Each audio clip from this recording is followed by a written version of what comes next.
చేద్దాం. హలో, నమస్తే అండి. నమస్తే అండి, మీ పేరు? రేవంత్ అండి. రేవంత్ గారు ఎక్కడి నుంచి కాల్ చేస్తున్నారు? హైదరాబాద్ బషీర్బాగ్ అండి. ఓకే అండి, మన ప్రోగ్రామ్ చూస్తున్నారు కదండి మార్గదర్శకులు?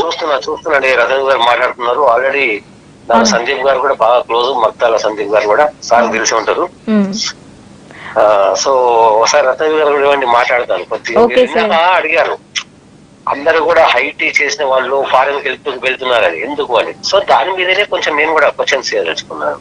Okay sir, Telangana IT association Rana Pratap గారు మనతో ఉన్నారు. మీకు ఏ డౌట్స్ ఉన్నా సార్ తో మాట్లాడొచ్చండి. నమస్తే సార్. నమస్తే అండి. నమస్తే సార్. నమస్తే సార్. నమస్తే సార్. బాగున్నా సార్? బాగున్నా. మీరు పేరేమన్నారు? మన సందీప్ గారు కూడా బాగా క్లోజ్ సార్. రేవంత్ గారు. ఓకే, చెప్పండి సార్. అయితే సరైన సరే, ఇందాక యాంకర్ కూడా అడిగారు మిమ్మల్ని. చాలా మంది హైదరాబాద్ లాంటి ప్రాంతాల్లో చదువుకున్న తర్వాత ఐటీ కంపెనీలకు అంటే వర్క్ చేయడానికి భారతదేశం వదిలేసి బయట దేశానికి వెళ్తున్నారు. సో డబ్బులు సంపాదించుకోవడానికి పోవడము తప్పు లేదు, కానీ మనము మన దేశం అనుకుంటాం, మన దేశం కూడా డెవలప్ కావాలి కదా. మిగతా దేశాల కంటే ఎక్కువ వరకు మనం ఆర్థికంగా కావచ్చు, ఐటీలో కావచ్చు డెవలప్ కావాలంటే మనం ఇక్కడే ఎక్కువ ఉండాలి. దానికోసం ప్రభుత్వం కూడా ఒక అవకాశాలు కల్పించాల్సిన అవసరం ఉంది కదా. మరి ఎందుకు వెళ్ళాల్సి వస్తుంది అంటే అవకాశాలు సరిగ్గా లేవనుకుంటావా? మీరు చాలా మంచి ప్రశ్న. మేము ఇంతకు ముందు అది డిస్కస్ చేస్తున్నాము. ఇప్పుడు 10 మెంబర్స్ లో మెజారిటీ టాలెంట్ అంతా కూడా బయటికి వెళ్ళిపోతుంది అనేది మన డిస్కషన్ పాయింట్. అందులో ఎందుకంటే బేసికల్గా మన దగ్గర research and development plus entrepreneurs skills మీద ఎక్కువ ఫోకస్ చేయట్లేదు. మన ఎడ్యుకేషన్ సిస్టంలో ఏంటంటే ఈ పాయింట్స్ మనం ఎక్కువ ఫోకస్ చేస్తే వీళ్ళకి ఏంటంటే ఎంతగాని ఇప్పుడు ఏంటంటే జాబ్ బీటెక్ అయిపోగానే బయటికి వెళ్ళిపోవాలి. అక్కడ మళ్ళీ ఇంకోటి ఏంటి, బయట వెళ్ళినాక వాళ్ళు చాలా స్ట్రగుల్ ఉంటుంది వాళ్ళకు.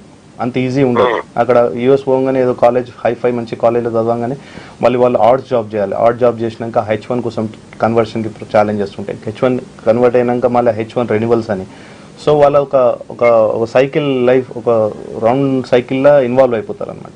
అదే ఇక్కడ మనం అదే మీరు అన్నట్టు మనం ఆ టాలెంట్ని ఇక్కడే వాళ్ళకు రీసెర్చ్ అండ్ డెవలప్మెంట్ మన దగ్గర క్రియేట్ చేయగలిగితే ఎంటర్ప్రెన్యూర్ స్కిల్స్ కొంచెం ఇప్పుడు మనకు టీహబ్ లాంటివి ఇంక్యుబేషన్ సెంటర్స్ ప్లస్ ఇంకోటి సెంట్రల్ గవర్నమెంట్ కూడా కొన్ని ఇనిషియేటివ్ తీసుకుంటుంది, కానీ దాన్ని ఫుల్ ఫ్లెడ్జ్గా చేయట్లేదు. ఇప్పుడు మనలాంటి ఎన్జిఓస్ ఇంకా కూడా ముందుకు వచ్చి కొంచెం టైం స్పెండ్ చేసి ఇవన్నీ ఆపర్చునిటీస్ వాళ్ళ దగ్గర తీసుకెళ్ళి వాళ్ళకి ప్రాపర్ గైడెన్స్ ఇస్తే మనం కొద్ది మేరకు మనం దీన్ని కంట్రోల్ చేయొచ్చు. అంటే మీరు అంటున్నారు సార్, ఇప్పుడు గవర్నమెంట్ కూడా రెస్పాన్సిబిలిటీ ఉంది సార్. ఇవన్నీ కూడా చేయడం వల్ల గవర్నమెంట్ రెవెన్యూ వస్తుంది, మన దేశం డెవలప్ అవుతుందంటే it is state government or central government పోతారు. రెండు ప్రభుత్వాలకు కూడా బాధ్యత ఉంటుంది. కాబట్టి మీరు అన్ని కూడా ఈ ప్రభుత్వాలు కూడా ఎందుకు చేయలేకపోతే అంటారు? మరి చేయాలి కదా, రెస్పాన్సిబిలిటీ తీసుకోవాలి కదా సార్. తీసుకుంటున్నాయి కదా ఇప్పుడు. అందుకే కదా ఇప్పుడు మనకు టీహబ్ లాంటి సంస్థలు ప్లస్ టీఐసి లాంటి సంస్థలు కూడా ఉంటున్నాయి. ప్లస్ గవర్నమెంట్ కూడా, సెంట్రల్ గవర్నమెంట్ కూడా మంచి ఒకవేళ పెటెంట్స్కి కూడా ఎంకరేజ్ చేస్తుంది. ఒకవేళ మంచి ఐడియా ఉంటే పెటెంట్స్కి అయినా సరే, గ్రాంట్స్ అయినా మంచి వాళ్ళకు గ్రాంట్స్ కూడా ఇవ్వడం జరుగుతుంది.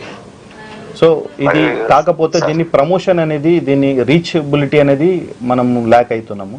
ప్లస్ నేను ఇందాక చెప్పినట్టు ఇప్పుడు రీసెర్చ్ అండ్ డెవలప్మెంట్లో కూడా మనం ఎక్కువ ఇన్వెస్ట్మెంట్ చేస్తే మన వాళ్ళు అక్కడ మన దగ్గర ఉన్న టాలెంట్ అక్కడ కూడా యూజ్ అవుతుంది.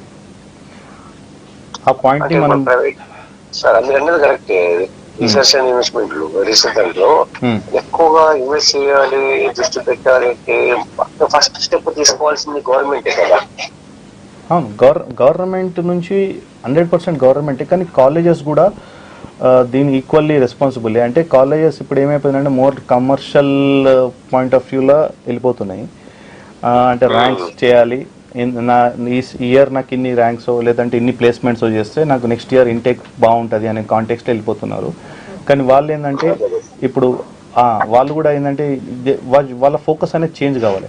నేను మా కాలేజ్ నుంచి ఇన్ని స్టార్టప్స్ వచ్చినాయి, మేము ఇన్ని స్టార్టప్స్ క్రియేట్ చేయగలిగాం, మా ఎక్స్ స్టూడెంట్స్ ఇంతమంది ఉన్నారు, మా ఎలిమెంట్ ఇంత బాగుంది, వీళ్ళు ఇన్ని చేయగలుగుతున్నారు అని చేయొచ్చు. సో ఆ కాలేజెస్ కూడా, గవర్నమెంట్స్ కూడా దీనికి ఏంటంటే ఒక మీరు అన్నట్టు కొన్ని ఇనిషియేటివ్ తీసుకోవాలి. దానికి బేసికల్గా ఏంటంటే ఎస్పెషల్లీ నా అప్రోచ్ ఏంటంటే ఈ టీహబ్ లాంటివి ఇంకా ఇంక్యుబేషన్స్ ప్రతి డిస్టిక్లో రూరల్ కూడా తీసుకెళ్తే ఇంకా ఎక్కువ విజిబిలిటీ ఉంటుంది, ఇంకా ఎక్కువ ఆపర్చునిటీస్ క్రియేట్ అవుతాయని. సో ఇంకొకటి సార్, ఇప్పుడు ఎంబీబీఎస్ చేసినప్పుడు ఖచ్చితంగా డాక్టర్స్ పల్లెటూరులో పనిచేయాలని ఒక రూల్స్ అనేది పెట్టడం జరిగింది, కొంత వ్యతిరేకించడం కూడా వచ్చింది దానికి.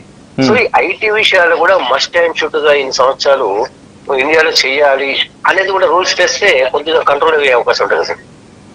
కరెక్టే. మీరు స్పెషల్లీ ఐఐటీస్లో, ఎందుకంటే ఐఐటికి కూడా మన గవర్నమెంట్ ఆల్రెడీ స్పెండ్ చేస్తారు, చాలా పెద్ద ఎత్తున ఫండ్స్ వెళ్తాయి, వాళ్ళు చేస్తారనమాట. సో అక్కడ మీరు అన్నట్టు ఒక వాళ్ళు, ఎందుకంటే ట్యాక్స్ పేయర్స్ మనీ కూడా వెళ్తుంది అందరికి, వాళ్ళ ఇన్వెస్ట్మెంట్ చేసి వాళ్ళని అందరినీ ఐఐటీస్ని ప్రిపేర్ చేస్తారు. ఇక్కడ ఐఐటీస్కి ఒకసారి కార్పొరేట్లో పోతే హై పేడ్ శాలరీస్ ఉంటాయి అన్నమాట. సో వాళ్ళు ఇండియన్ కంపెనీస్కి ఇండియాలో ఎక్కువ ఫోకస్ చేసి లేదంటే చేస్తే అది బాగానే ఉంటుంది. That idea actually is very good actually. అది చేస్తే, కానీ అది for some reason central government, మీకు తెలుసుగా పొలిటికల్ సిచ్యువేషన్స్ ఉంటాయి, ఐ డోంట్ నో, లైక్ అది మాత్రం వ్యాలిడే, అట్లా చేస్తే బాగుండే ఉంటుంది. కానీ ఇంజనీరింగ్ వైపు అట్లా చేస్తే కొంచెం కష్టం, ఎందుకంటే ఇక్కడ మీరు చూస్తున్నారు అయితే ఒక బీటెక్ చేయాలంటే సాధారణంగా ఇప్పుడు ఎంత అంటే గవర్నమెంట్ అంటే middle class families, below middle refund చేస్తుంది, కానీ వాళ్ళు ఏం చేస్తున్నారంటే పొలాలు అమ్ముకొని మరీ చదివిస్తున్నారు ఎడ్యుకేషన్.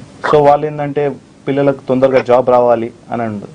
సో ఇక్కడ ఏమవుతున్నాయంటే బయట కంట్రీస్, ఎస్పెషల్లీ అమెరికా లాంటివి, కెనడా లాంటి, ఆస్ట్రేలియా లాంటి కంపెనీస్ ఏం చేస్తున్నాయి, ఈ టాలెంట్ని అట్రాక్ట్ చేస్తున్నాయి. అంటే ఇప్పుడు లాస్ట్ 10 years కింద మీకు ఎంత కష్టం ఉండే I-20, మీరు ఒక 10-15 years కింద మీకు కూడా ఐడియా ఉండి ఉంటుంది. 10-15 years కూడా ఒక I-20 రావాలంటే చాలా కష్టం, కానీ ఇప్పుడు చాలా ఈజీగా దొరికిపోతుంది. సో వాళ్ళు ఇక్కడ ఉన్న టాలెంట్ని వాళ్ళు అట్రాక్ట్ కూడా చేస్తున్నారు. సో అది మనం గమనించి మనం వాళ్ళను ప్రాపర్గా గైడ్ చేయగలిగితే ఇక్కడ మనకు ఆ టాలెంట్ ఇండియాకి యూజ్ అయ్యే ఛాన్సెస్ ఉంటాయి. Okay okay sir, thank you sir, చాలా మంచి వాల్యుబుల్ ఆన్సర్స్ ఇచ్చారు మీరు. Thank you sir. ఓకే అండి, thank you for calling sir. మార్గదర్శకులు కార్యక్రమంలో